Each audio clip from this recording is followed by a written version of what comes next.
Oke, Assalamualaikum warahmatullahi wabarakatuh. Nama saya Siti Mutiara Sari Dewi. Di sini saya akan membuat atau mengerjakan patograf berdasarkan contoh kasus dari soal tersebut. Jadi tujuan dari mengerjakan patograf ini adalah untuk memantau kemajuan dari persalinan dan juga nanti hasil dari patograf ini akan mengetahui apakah persalinan tersebut berjalan secara normal atau tidak. Oke, jadi di sini sudah ada contoh kasusnya, yaitu Ibu S hamil anak pertama dengan usia kehamilan 39 minggu, datang ke rumah sakit pukul 13.00 dengan keluhan sudah pecah selaput ketuban sejak pukul 11 siang. Saat ini ibu kesakitan menahan sakit saat kencang-kencang datang. Hasil pemeriksaan, tanda-tanda vital menunjukkan tekanan darah 120/80 mmHg, nadinya 85 kali per menit, suhu 37 derajat Celcius, penurunan kepala 2/5, hisnya 3 kali dalam 10 menit selama 30 detik, kemudian DJJ atau detak jantung janinnya 142 kali per menit, pembukaan serviks 4 cm, ketubannya jernih dan molasenya positif, dan juga terdapat data-data penunjang lainnya. Nantinya, kasus dari soal ini akan kita pindahkan ke patograf berdasarkan simbol-simbolnya. Oke, hal pertama yang kita isi adalah identitas dari klien atau ibu tersebut. Yang pertama yang harus diisi adalah nomor register, kemudian nomor puskesmas, dan nama ibu. Nama ibu di sini adalah Ibu S. Kemudian tanggalnya diisi tanggal sekarang, umur ibu, umurnya 25 tahun, kemudian jam datang ke rumah sakit diisi jam 13.00, kemudian diisi juga status kehamilannya atau obstetrinya, G, karena ibu ini adalah hamil anak pertama, jadi G1, B-nya 0, dan di riwayat ibu tidak pernah aborsi, jadi A-nya 0. Kemudian diisi alamat, dan diisi mules sejak jam berapa. Jadi selanjutnya adalah mengisi pembukaan serviks. Pembukaan serviksnya berapa sentimeter pada jam berapa. Jadi pada jam 13.00 berdasarkan contoh kasus, pembukaan serviksnya adalah 4 cm. Di sini pembukaan serviks dilambangkan dengan simbol X atau silang.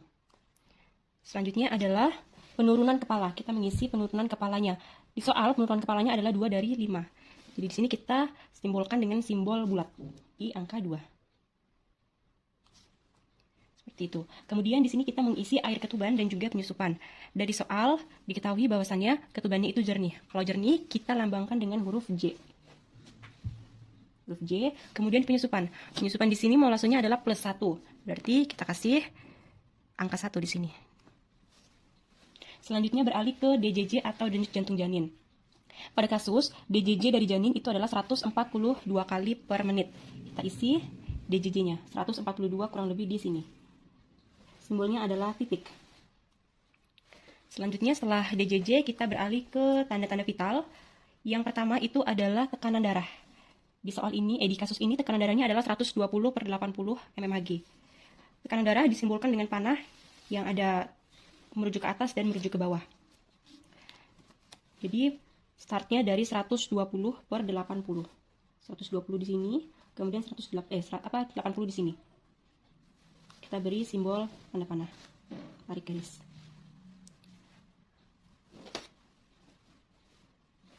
Selanjutnya habis tekanan darah, kita masuk ke nadi. Nadi simbolnya adalah titik. Di sini kita lihat nadinya adalah 85 kali per menit. Jadi sekitar sini. Kurang lebih di sini. Selanjutnya setelah nadi adalah suhu. Suhunya di sini diketahui 37 derajat Celcius. Kita tulis di bagian suhu, kotak suhu ini 37 derajat Celcius. Oke, tekanan darah sudah. Kemudian kita masuk ke untuk di bagian kontraksi. Di sini kita lihat di soalnya his 3 kali dalam 10 menit selama 30 detik. Kita lihat di lembar patograf 3 kali dalam 10 menit selama 30 detik. Di sini kita lihat di rentang 20 sampai 40 simbolnya adalah arsiran. Selama 3 kali ya. Jadi di sini kita arsir. Kemudian pada pukul 13.30 hisnya 3 kali dalam 10 menit selama 35 detik. 35 juga masih di rentang 20 sampai 40, berarti di sini kita arsir. Selanjutnya pada pukul 14.00 hisnya 3 kali dalam 10 menit selama 40 detik. 40 detik berarti masih diarsir ya. 3 kali. Selanjutnya pada pukul 14.30, his 3 kali dalam 10 menit selama 40 detik. Masih di 40 berarti simbolnya diarsir. Selanjutnya his pada pukul 15.00, his 3 kali dalam 10 menit selama 45 detik. Di sini 45 detik berarti lebih dari 40. Simbolnya adalah di blok. Oke, selama 3 kali. Kita blok.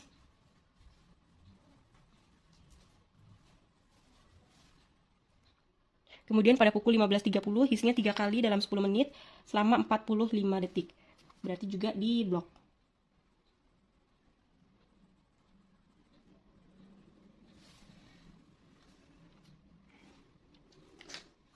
Oke, jadi pada soal ini juga diketahui bahwasannya pada pukul 13.30 tekanan darahnya adalah 125/80 mmHg, nadinya 86 kali, RR-nya 22 kali. Kemudian kita pindahkan ke patografnya. Seperti yang sudah dijelaskan, kalau tekanan darah simbolnya adalah panah. Berarti di sini kita buat tekanan darahnya adalah 125/80.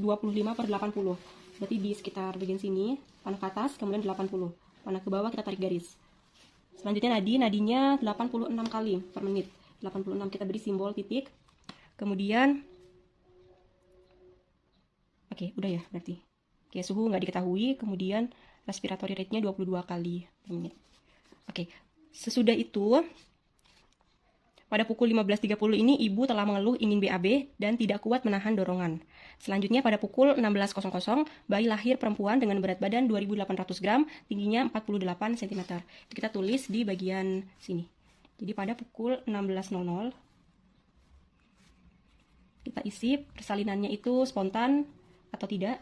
Persalinan spontan. Kemudian bayi perempuan, berat badannya 2.800 gram, tingginya 48 cm. Oke, sekian patograf yang sudah dibuat. Terima kasih.